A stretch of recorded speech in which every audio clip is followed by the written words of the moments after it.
नमस्कार, आप देख रहे हैं इंडिया टीवी। मैं हूं पंकज भार्गव। महाराष्ट्र में अजान वर्सेस जय हनुमान और लाउडस्पीकर पर घमासान को लेकर सियासी पारा चढ़ा हुआ है। राज ठाकरे के अल्टीमेटम का असर पूरे महाराष्ट्र में दिख रहा है। जहां लाउडस्पीकर पर अजान हुई, सामने एमएनएस के कार्यकर्ताओं ने डबल साउंड में हनुमान चालीसा बजाया। मुंबई से लेकर पुणे और नासिक तक एमएनएस के कार्यकर्ताओं की गिरफ्तारी हो रही है। राज ठाकरे गिरफ्तारी पर सवाल उठा रहे हैं और संजय राउत उन्हें हिंदुत्व ना सिखाने का पाठ समझा रहे हैं। मस्जिद के स्पीकर से शुरू हुई इस जंग को शाम होते होते संजय राउत ने मंदिर पर डायवर्ट कर दिया है, आरती का सवाल उठाया है और महाराष्ट्र के लिए आज काला दिन बताया है। क्या हो रहा है महाराष्ट्र में, देखिए।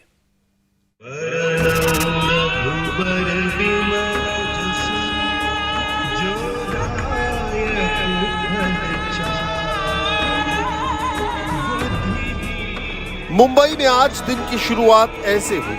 मायानगरी में एक तरफ अजान, दूसरी तरफ जय हनुमान।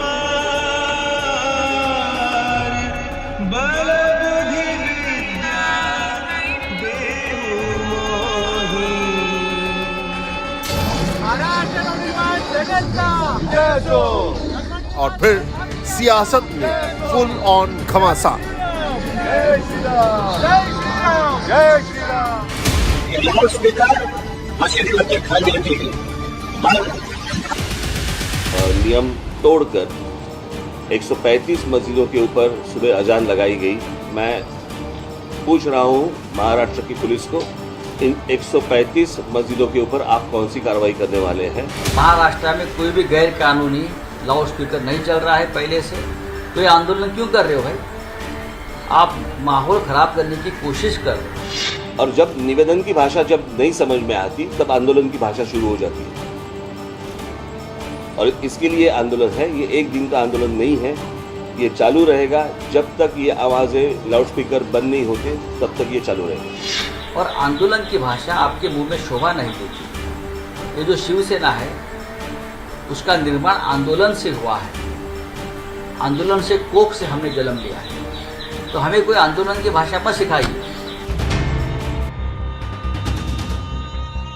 लाउडस्पीकर पर महाराष्ट्र की सियासत का साउंड भी लाउड है। ठाकरे ब्रदर्स आमने सामने हैं। राज ठाकरे 365 दिन वाले आंदोलन की धमकी दे रहे हैं। शिवसेना पहले ही दिन राज के शो को फ्लॉप बता रही है, लेकिन तस्वीरें कुछ और ही बयान कर रही हैं।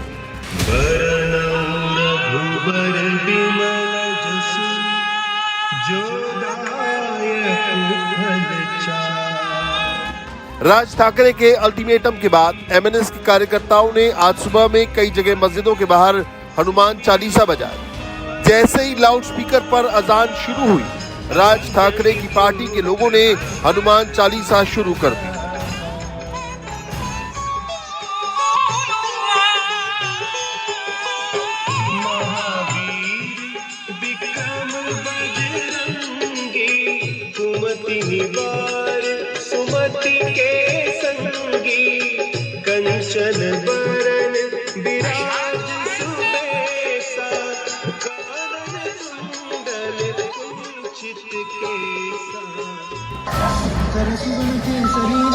नवी मुंबई में भी एक तरफ मस्जिद से लाउडस्पीकर पर अजान हो रही थी, तो दूसरी तरफ मस्जिद के बाहर एमएनएस के कार्यकर्ता लाउडस्पीकर पर हनुमान चालीसा बजा रहे थे।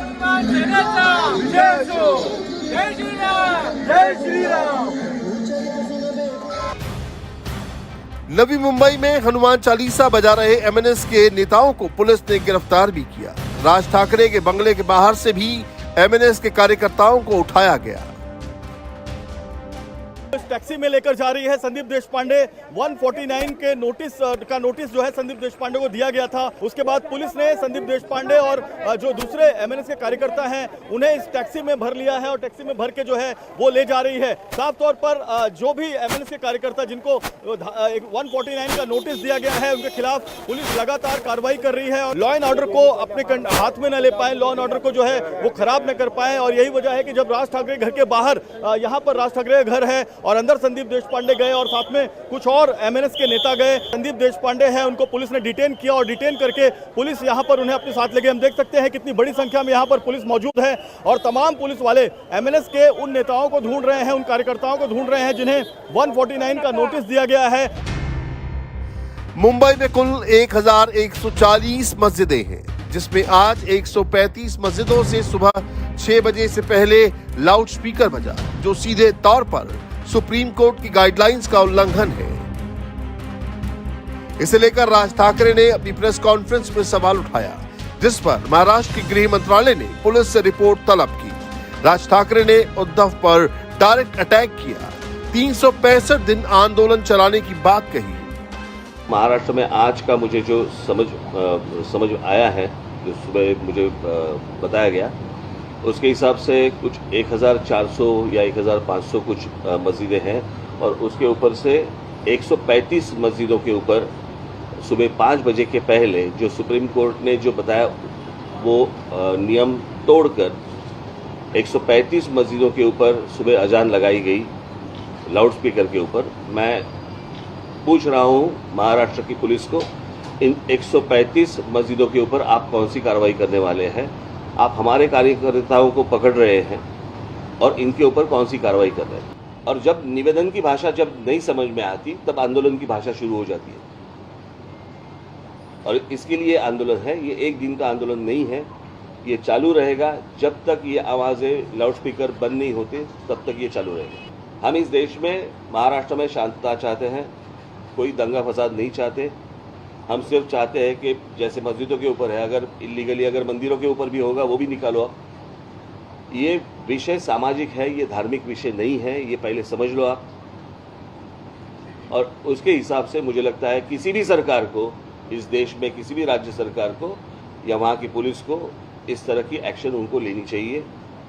अगर आप सुप्रीम कोर्ट का अगर आप कंटेम्प्ट ऑफ कोर्ट कर रहे हो तो सुप्रीम कोर्ट इसके आगे क्या करने वाली है ये भी मुझे देखना है। कि एक बार फैसला सुना देती है आप, और फैसला सुनाने के बाद अगर नीचे जो सरकारें हैं वो उसका इम्प्लीमेंटेशन अगर नहीं कर रहे हैं तो फिर फ़ायदा क्या है सुप्रीम कोर्ट का?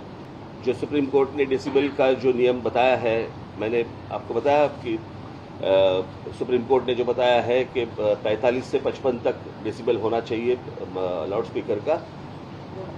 45 से 55 डेसिबल का लाउड स्पीकर होना चाहिए। इसका मतलब है हमारे घर में हम लोग जो मिक्सर लगाते हैं, ग्राइंडर मिक्सर जो लगाते हैं, उसका जो आवाज़ रहता है उतना आवाज़। अगर इसके आगे जाएंगे तो उनके ऊपर कार्रवाई होनी चाहिए, ये सुप्रीम कोर्ट ने कहा है। मैं देख रहा हूँ कि कार्रवाई हो रही है या नहीं हो रही है, होगी या नहीं होगी, या सिर्फ हमारे ऊपर होगी। ज्या दिवशी माझं सरकार या महाराष्ट्रामध्ये येईल, प्रेस कॉन्फ्रेंस से पहले राज ठाकरे ने शिवसेना और उद्धव ठाकरे को बाला साहब ठाकरे की भी याद दिला दी। राज ने बाला साहब का वीडियो ट्वीट किया, जिसमें उन्होंने महाराष्ट्र के अंदर मस्जिद से लाउड स्पीकर उतारने की बात की थी। ज्या दिवशी माझं सरकार या महाराष्ट्रामध्ये येईल त्यावेळेला रस्त्यामधले नमाज आम्ही पडल्या बंद केल्याशिवाय राहणार नाही।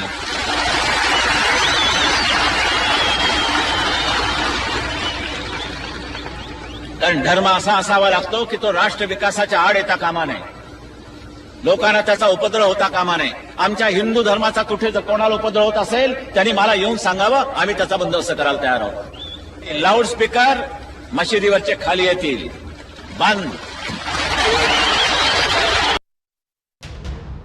राज ठाकरे ने आज शिवसेना को बाला साहब के सिद्धांत याद दिलाए, जिस पर सामने से संजय राउत ने करारा जवाब दिया। मस्जिद पर सवाल हुआ तो संजय राउत की जुबान पर मंदिर और आरती आ गए और राज ठाकरे के अल्टीमेटम को उन्होंने हिंदुओं के लिए काला दिन बता दिया। भाई बाला साहब का वीडियो ट्वीट करके क्या वो दिखाना चाहते हैं? उनको क्या बाला साहब ठाकरे मालूम? जो लोग बाला साहब जी को छोड़ कर गए, उनके जीते जी, वो हमें हिंदुत्व क्या सिखाएंगे? महाराष्ट्र में जो लाउड स्पीकर के बारे में कुछ लोगों ने विवाद शुरू किया, उसके पीछे भारतीय जनता पार्टी, राज ठाकरे जी का इस्तेमाल करके ये लोग हिंदू में झगड़े लगाना चाहते हैं। बात सिर्फ मस्जिद के ऊपर लाउड स्पीकर की नहीं है।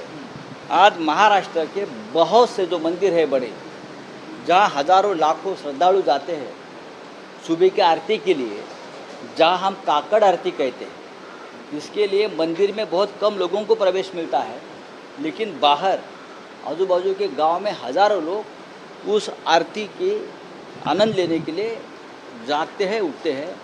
आज वो सभी शिरडी हो, त्र्यंबकेश्वर हो और बड़े बड़े मंदिर हो, अष्टविनायक हो, ऐसे सैकड़ों मंदिर के ऊपर आज लाउड स्पीकर से हम आरती नहीं सुना सके।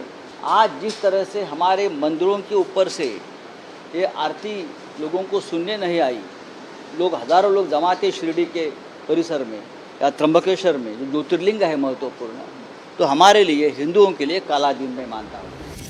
संजय राउत ने बीजेपी का नाम लिया तो जवाब किरीट सोमैया की तरफ से भी आया। किरीट सोमैया ने कहा कि इसे प्रतिष्ठा का सवाल बना लिया गया है और कार्रवाई एक तरफा हो रही है। प्रतिष्ठा का इश्यू क्यों बना रहे हैं?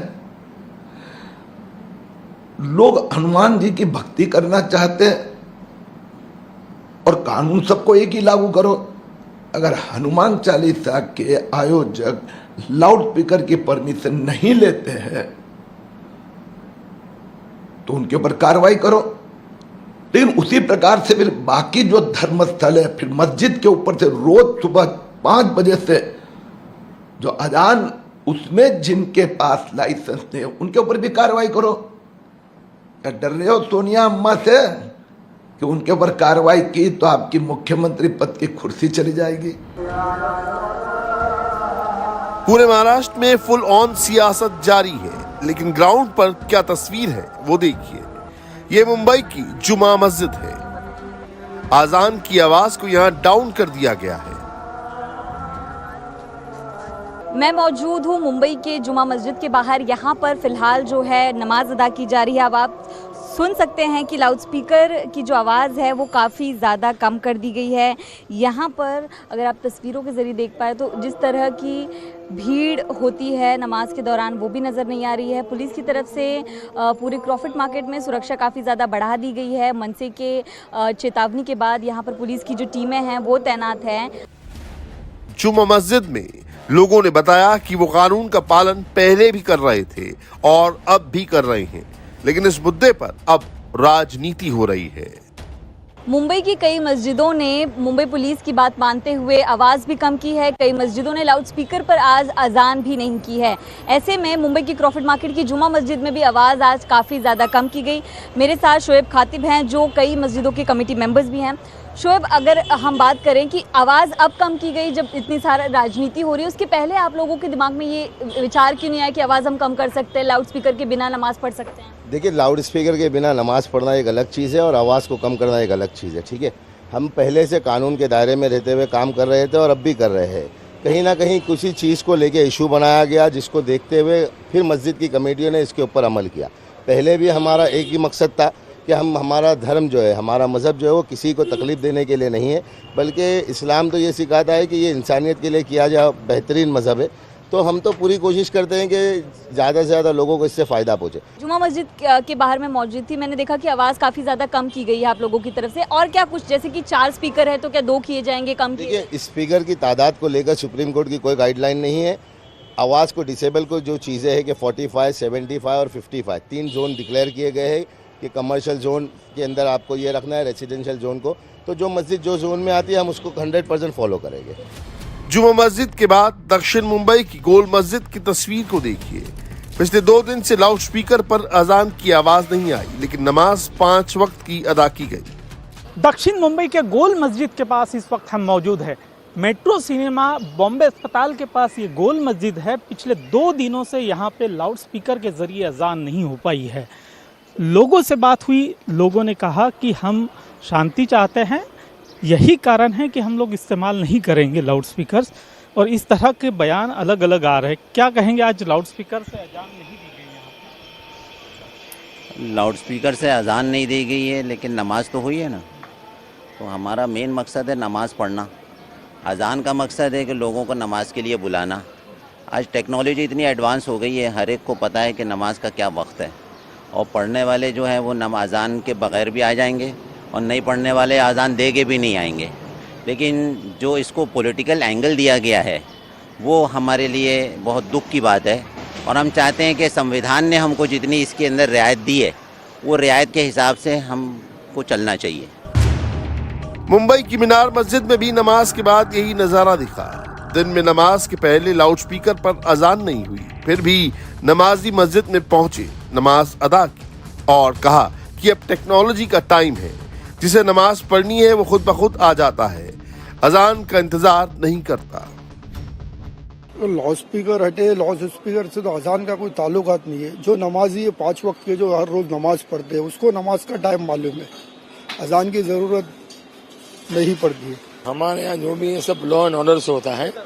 अजान में आती तो एकदम कम आवाज में आती है और हम लोग के यहाँ सब लॉ एंड ऑर्डर का पूरा पालन होता है। सर जो कायदा कानून करेगा वो हमको मंजूर है। 100 बात की एक बात, कायदा कानून के हिसाब से चलना चाहिए। डे में तो ऑब्जेक्शन किसी को नहीं है, उस टाइम पे वॉल्यूम लो रखेंगे और उसमें ऑब्जेक्शन उसमें अपने हमको कुछ भी दिए उसमें, अगर ये है जो कानून के हिसाब से तो ठीक है, कोई उसमें कोई ऑब्जेक्शन नहीं हमारा। हमारे हिसाब से तो हमारे एरिया में भी आवाज़ लाउड स्पीकर कम था या नहीं था फजर की अजान में। आज कल से हर पुलिस स्टेशन में हर मस्जिद वालों को बुला के बोला गया था कि फजर की नमाज अजान आप माइक पे नहीं दोगे, तो हम लोगों ने भी उसका मतलब नहीं दिए हम लोगों ने अजान। अब आप इसे महाराष्ट्र में राज ठाकरे के अल्टीमेटम का असर समझे या फिर प्रशासन की सख्ती का नतीजा। सुबह के वक्त महाराष्ट्र में जमकर अजान वर्सेस जय हनुमान हुआ, लेकिन दोपहर होते होते मस्जिद के लाउडस्पीकर का साउंड डाउन दिखा। इंडिया टीवी हर वक्त हर जगह डाउनलोड करने के लिए सर्च करें India TV news Google play store या ऐप स्टोर पर।